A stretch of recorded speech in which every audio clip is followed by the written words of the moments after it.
श्री दत्तप्रबोध अध्याय 2 इच्छा भोजनासाठी नरमांस। या अध्यायामध्ये राजा श्रियाळ भक्त चांगुणा यांची कथा आहे। अध्यायाला सुरुवात करूया। भव्य विशाल अशा कांतीनगरात राजा श्रियाळ राज्य करीत होता। त्याची पत्नी चांगुणा अतिशय सुशील होती आणि त्या दोघांचे गुण घेऊन अवतरलेला त्यांचा सुपुत्र चिलयाबाळ जणू सद्गुणांचा पुतळा होता।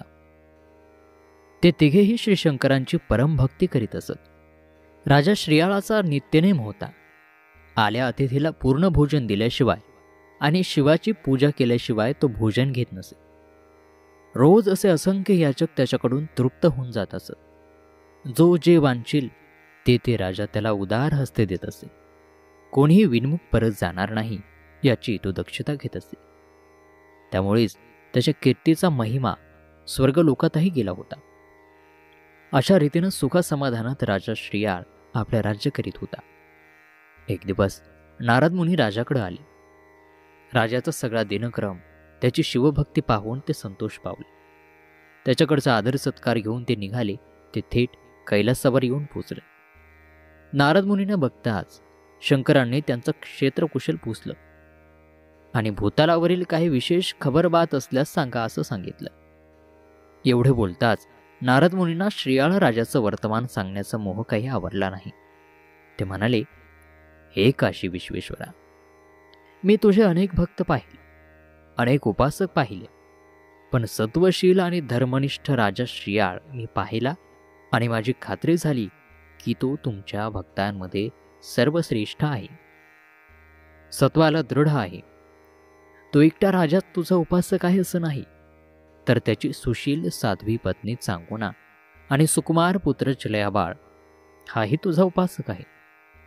अतिथी पूजनाला तिघेही एकमेकांना मागे सारतील अशी त्यांची सत्वनिष्ठा आहे। ती तिघेही पाहूनही जाश्वनिळा माझ्या मनाला परम संतोष झाला। असे हे तिघे भक्त अनन्यसाधारण आहेत। त्रिभुवनातही त्यांच्यासारखे भक्त शोधून मिळणार नाहीत। नारदांचं हे भाषण ऐकून उमानीळ अतिशय संतोषले आणि त्यांनी नारदाला अमृतपान घडवलं। अमृतपान घडवल्यामुळे नारदही समाधान पावले आणि अन्य लोकात भ्रमण करण्यासाठी निघून गेले। इकडे त्या भक्तवत्सल जाश्वनिळाला आपल्या भक्तांना बघण्याची उत्कंठा लागली। उमेशी हितगुज करून वेश पालटून उमाकांत राजा श्रियाळाच्या नगरीत अवतरले। पण हा याचक अन्य याचकांहून वेगळा होता। त्याच्याकडे पाहावत नव्हतं, त्याच्याजवळ उभं सुद्धा राहावत नव्हतं। मग त्याच्याशी बोलणं आणि त्याची सेवा करणं तर दूरच राहिलं। 4 कोस दूर सुद्धा कोणी राहू शकणार नाही अशी दुर्गंधी त्याच्या अंगाला येत होती। त्याच्या सर्वांगातून रक्त पू हे वाहत होतं। अंगभर धड कपडा नव्हता, होत्या त्या सगळ्या चिंध्या, आणि कित्येक वर्ष त्या चिंध्यांना आणि त्याच्या शरीराला पाणी लागलेलं दिसत नव्हतं। असा तो घाणेरडा रोगट याचक मोठ्या मोठ्या हाका मारीत पूर बडवीत रस्त्यानं निघाला होता। नगरातले सर्व नागरिक भयभीत होऊन अवाक होऊन त्या त्रयस्थाकडे पाहत होते आणि दूर सरकत होते। त्याच्या अंगाला येणाऱ्या दुर्गंधीला नाक मुरडीत होते, नावं ठेवीत होते। सर्वांकडे दुर्लक्ष करून तो याचक हाकांवर हाका मारीत राजप्रसादाकडे निघाला होता। जोहऱ्याचं लक्ष हे हिरकणीवर असतं। काचेचे तुकडे बाजूला करून तो फक्त हिरकणी तेवढीच उचलतो। त्याप्रमाणे तो वितरागी बाकीच्या बाघ्यांकडे दुर्लक्ष करीत राजगृही जाऊन उभा राहिला आणि उच्च स्वरात साद घालीत त्यानं टाहो फोडला, हे राजन, मी फार दिवसांचा क्षुधित आहे। मला इच्छा भोजन देऊन तू तृप्त करशील असं वाटतं आणि म्हणून तुझ्या दारी आलो आहे। मला अपेक्षित भोजन देऊन संतुष्ट कर। हे ते याचकाचे शब्द ऐकून राजा श्रियाळ मोठ्या औत्सुक्यानं धावत बाहेर आला आणि कोणताही विचार न करता त्या अतिशय कुरूप घाणेरड्या याचकाच्या पाया पडला। त्याला हात जोडून विनवता झाला की हे याचका, तुला जे जे हवं आहे ते तू माग, तुझी इच्छा सत्वर पूर्ण केली जाईल। राजन, मला जे अपेक्षित आहे ते भोजन मला हवं आहे, ते तुला अवश्य मिळेल। याचका, माझं तन मन धन आणि सारं वैभव हे तुझंच आहे, त्यातीलही हवं ते माग, निसंकोच मनानं माग, तू मागता क्षणी मी ते देईन. राजन, मी खूप भुकेलेला आहे. मला तुझं राज्य नको, संपत्ती नको, वैभव नको. मला फक्त इच्छा भोजन हवं आहे. तुझ्या दातृत्वाची कीर्ती ऐकून मी इतक्या दूरवरून इथे आलो आहे. तुम्हाला विनमुख पाठवणार नाहीस, मला याची खात्री हवी आहे. आपल्याला भोजनासाठी काय हवं आहे महाराज? आपली इच्छा कळली म्हणजे त्याप्रमाणे पक्वान्न रांधता येईल आणि आपल्याला हवं तसं भोजन मिळालं हे समाधान मला मिळेल. आपली कितीतरी दिवसांची क्षुधा शांत होईल. महाराज, सगळ्या प्रकारची पक्वान्न खाऊन माझा जीव उबला आहे. मला जे सुग्रास भोजन हवं आहे ते निराळच आहे. बोलावं महाराज, आपली सेवा करण्यास हा दास शियाळ तत्पर आहे. राजा, मला नरमांस भोजन हवं आहे. नाना परीचं अन्न खाऊन मला कंटाळा आला आहे. सत्वर रज हे नरमांस भोजन देशील तरच माझी इच्छा पूर्ण होईल. याचकाची ती विलक्षण भोजनाची इच्छा ऐकताच राजा त्याला म्हणाला, ठीक आहे, आपल्याला हवं तसं नरमांस भोजन मी आपणाला देतो. राजाचे शब्द संपताच तो याचक राजाला म्हणाला, राजा, तू सत्ताधारी धनपाळ आहेस. पैशाच्या आणि सत्तेच्या जोरावर तू कोणालाही बळी म्हणून आणशील, पण असा चोर, जार, बंदी, दीन मला चालणार नाही. त्याचं मांस मला निषिद्ध आहे. राजा म्हणाला, हे याचका, तू सांगशील त्याप्रमाणे मी तुला हवा असणारा बळी दे. तुझी इच्छा सांग. हे ऐकताच तो याचक म्हणाला, मला असा बळी हवा आहे की जो पवित्र, सुशील, सद्वर्तनी आणि सदाचारी आहे. शिवाचा उपासक आहे. याखेरीज दुसरा कोणी दुष्ट, चांडाळ, दुरात्मा मला चालणार नाही. अंतर्बाह्य निर्मळ असा बळी मला हवा आहे, तरच मी त्या इच्छा भोजनाला स्पर्श करीन, नाहीतर चालता होईल. राजाने याचकाचे पाय धरले आणि विनम्र स्वरात त्यानं सांगितलं, आपण माझा स्वीकार करावा आणि आपली क्षुधा शांत करावी. याचकानं नकारार्थी मान हलवली आणि सांगितलं की, अरे, याचकांचा तर तू पालन करता. पिता, तुझं मांस मला कसं चालेल? तुझ्या हत्येचं पातक मी कसं घेऊ? तुझा मला काहीही उपयोग नाही. हे ऐकून शेळांची सुशील धर्मनिष्ठ पत्नी शालीनपणे पुढे आली.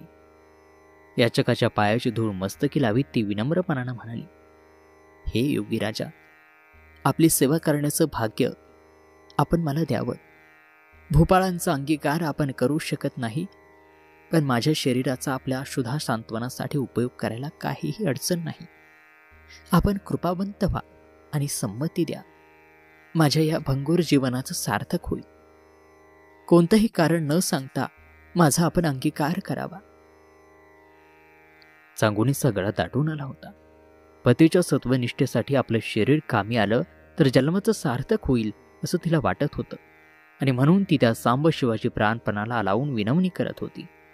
तिची ती पतिनिष्ठा पाहून त्या याचकाच्या रूपात आलेल्या शंकरालाही कौतुक वाटलं, पण त्यानं हसून चांगुनीला सांगितलं, तुझ्यापाशी मागणं मागणाऱ्या याचकाची तू माता आहेस. तुझा बळी स्वीकारून मी पापाचा धनी कसा हो? याचकाचं हे उत्तर ऐकून दोघेही दिडमूड झाले आणि त्यांनी त्यांच्या पायावर डोकं ठेवत कळवळून विनवलं की, हे दयाघना, आमची दोघांची शरीरं तुम्हाला नको, तर आपल्या मनात निश्चित कोणती व्यक्ती आहे ती तरी उघड सांगा. आम्ही कोणत्याही प्रकारचा शब्द न उच्चारता आपल्या सेवेची ती गोष्ट तयार ठेवतो. आमची सेवा आपल्या चरणी रुजू व्हावी आणि आमचं सत्वही टिकावं अशी आमची इच्छा आहे. हे त्या दोघांचं संभाषण ऐकताच तो याचक तात्काळ उत्तरला, हे श्रियाळा, तुझा एकुलता एक सुकुमार सुपुत्र जो चिलया, तोच माझी मनोकामना पूर्ण करू शकेल आणि माझी क्षुधाही शमवू शकेल. त्याचं कोवळं, लुसलुशीत आणि चविष्ट मांस माझ्या भोजनासाठी मला रुचेल आणि मी तृप्त होईल. अन्य कुणाचाही मांस इतकं चविष्ट असणार नाही. आणि माझ्या या मागण्याचा अवमान होणार असेल तर तात्काळ तुमच्या सत्वाचं हरण करून मी निघून जाईल. त्या अतिथीचं ते बोलणं ऐकून सांगून आणि श्रियाळ दोनच क्षण चैतन्यहीन झाले. सत्वहरण म्हणताच दोघांनाही पायाखालची जमीन सरकत असल्याचा भास झाला. त्यांनी स्वतःला सावरलं. तेवढ्यात चिलयाच तेथे अकस्मात धावत आला. त्याला पाहताच सांगुनाला उमाळा आला. गहेवरून तिनं त्याला साथ घातली. बाळा चिलया, तुझं हे सगून गोंडस रूप आपल्या या अतिथी महाराजांना फार आवडलं आहे रे. लवकर ये आणि विलंब न लावता त्यांच्या चरणी लागून त्यांना स्वतःचा अंगीकार करायला सांग आणि त्यांना तृप्त कर. चिलया धावत पुढे आला. त्यानं प्रथम मातापित्यांना वंदन केलं. मग त्या अतिथीच्या पायांवर डोकं ठेवून साष्टांग प्रणिपात केला आणि त्या मातापित्याकडे पाहिलं. त्या दोघांचेही चेहरे म्लान दिसत होते. तो अतिथी एकटक चिलयाकडे बघत होता. न समजून चिलयानं अतिथीला विचारलं, महाराज, आपल्याला काय हवं? तसा तो प्रश्न ऐकताच सांगुनानं त्याला सारी घडलेली हकीकत सांगितली. आमच्या दोघांचे शरीर घ्यायला ते तयार नाही. त्यांना तुझं मांस हवं आहे. आज त्यांना नरमांस भोजन हवं आहे. तुझ्याशिवाय अन्य कुणाचाही स्वीकार करायला ते तयार नाही. जराही न थांबता चिलयबाळ त्या दोघांना मारला. पिताजी, मग विलंब कशाला? सत्वरक्षण करण्यासाठी मी कामाला आलो तर त्यात मला आनंदच आहे.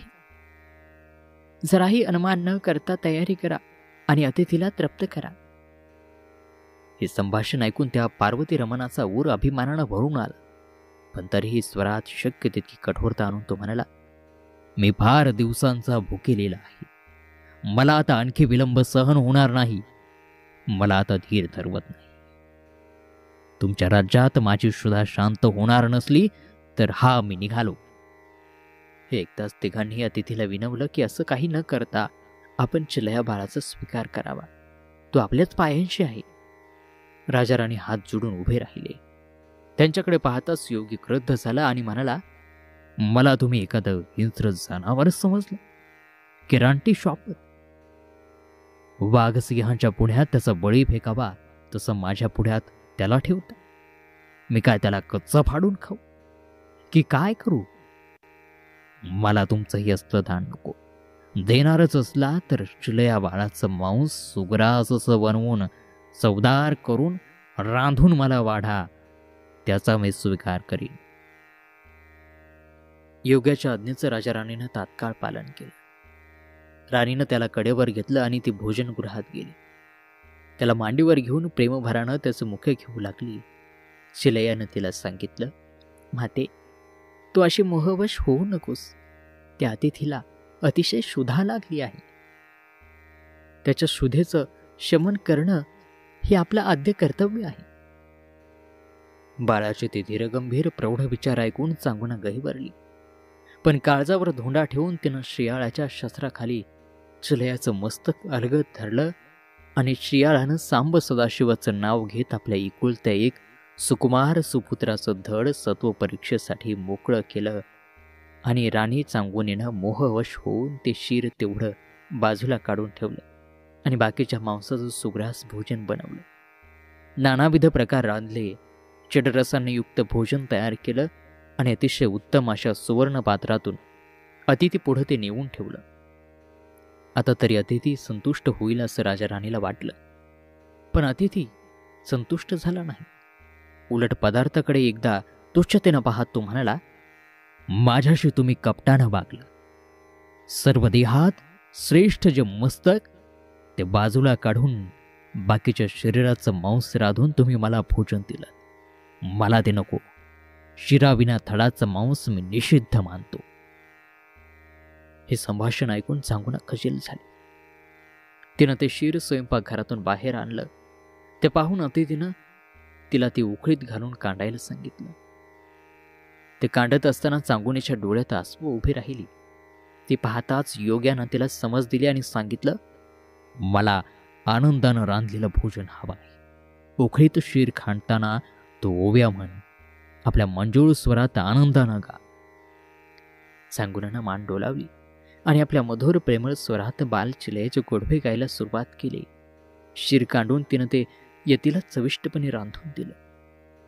यती भोजनाला बसला, पण बसताच त्यानं राजालाही आपल्याबरोबर पंक्तीला बसायचा आग्रह केला. राजा मनात कळवळला. नको तोच प्रसंग आल्यानं तो हळहळला व योग्याला म्हणाला, आपण अतिथी, मी यजमान, आपलं झाल्याशिवाय मी कसा बसू? मी मागून उरलेलं प्रसाद म्हणून खाईल. योग्यानं तर ऐकलं नाही. आपल्याबरोबर बसण्याचा त्यानं हट्ट धरला. सांगुनेनं राजाला समजावलं, सत्वरक्षण मोठं आहे, कसंही झालं तरी ते करायला हवं आणि त्यानंतर आपण चिलयाच्या मागोमाग जायचं आहे. यती म्हणतो आहे तर त्याच्या पंक्तीला बसा. राजा ही सर्व भावनांवर निखारा ठेवून त्या अतिथीच्या पंक्तीला बसला आणि त्यानं भोजनाला प्रारंभ करायची अतिथीला विनंती केली. आता तरी हा अतिथी भोजनाला प्रारंभ करेल असं राजाला वाटत होतं. एवढ्यात तो अतिथी हातातला घास तसाच खाली पात्रात टाकून उठला आणि उठताना म्हणाला, निपुत्रिकाच्या आणि खोणी माणसाच्या घरचं अन्न मला वर्ज्य आहे, ते मी घेऊ शकत नाही, मी निघालो. असं म्हणून अतिथी पाठावरून उठला. राजाच्या भावना उफाळून आल्या. यतीच्या पायावर मस्तक ठेवून तर गदगदून प्रार्थना करू लागला, महाराज, आपणच विनंती केली म्हणून आपल्या आग्रहासाठी, आपल्या शुद्धेच्या शवनासाठी माझ्या एकुलत्या एका मुलाची हत्या केली. आता दुसरा मुलगा मी कुठून आणू? अतिथी म्हणाला, तू राजा आहेस, शिवशंकराचा भक्त आहेस, तुला काय कमी? तुझ्या तपश्चर्येच्या बळावर तू त्याला हाक मार आणि त्या शिवशंकराला अडव. त्याचं हे सांगणं पटून राजा राणीनं गौरीनाथाच्या स्तुतीपर स्तोत्र आळवायला सुरुवात केली. स्वरात प्राण ओतून आणि तन्मन एकवटून ती प्रार्थना करत होती. एवढ्यात डमरूचा खणखणाट झाला. शंखभुंकीत नंदीवर स्वार होत साक्षात शंकर, उमानीळ, गौरीहर प्रकट झाले. नंदीवर शंकरांच्या पुढ्यात साक्षात साजिरा गुजिरा चिलया बाळ बसला होता. शंकरांना पाहताच राजाराणीचं मस्तक लीन झालं. हृदय उंच वळलं, मन आनंदानं हेलावलं. नरजन्माचं सार्थक झाल्याचा संतोष त्यांना दाटला. त्यांनी साष्टांग प्रणिपात केला. तो गिरिजावर चांद्रमौली पै फेन धवल घननीळ मंद हसला. त्यानं आशीर्वाद दिला आणि वर मागायला सांगितलं. राजा राणीनं सांगितलं, आपली कृपा हाच आम्हाला वर, पण एक इच्छा अशी की अतिथीचं भोजन पूर्ण व्हावं एवढं मागणं आहे. चांद्रमौली हसला आणि म्हणाला, तो अतीत तो मीच नाना संकट तुमच्यावर आणून तुमची सत्व परीक्षा पाहिली. तुम्ही खरोखरच धन्य आहात. काय हवा तो वर मागून घ्या. तुमच्या अभंग भक्तीनं, अविचल सत्वनिष्ठेनं मी थक्क झालो आहे. अशा रीतीनं त्या सत्वनिष्ठ राजा श्रीयाळाला आणि राणी सांगुनेला ईश्वर प्रसन्न झाला. तो त्यांच्या अविचल अशा धर्मनिष्ठेमुळेच. त्यांच्या कीर्तीच्या महिम्यानं सारं पाप नाश पावते. असा हा भक्त सज्जनांना वेड लावणारा, त्यांचं मन प्रमोदित करणारा श्री दत्तप्रबोधातील नारद पुराणातला 2रा अध्याय समाप्त होत आहे. दत्तभक्त हो, आज या अध्यायामध्ये भक्त सांगुनेची कथा आपण ऐकली. पुढील अध्यायामध्ये नारद मुनींना शाप दिल्याची कथा आहे, ती 3ऱ्या अध्यायामध्ये. तेव्हा पुढील हा दिव्य अध्याय नक्की ऐका आपल्या समीरफार मराठीवरती. तोपर्यंत नमस्कार, धन्यवाद, श्री गुरुदेव दत्त.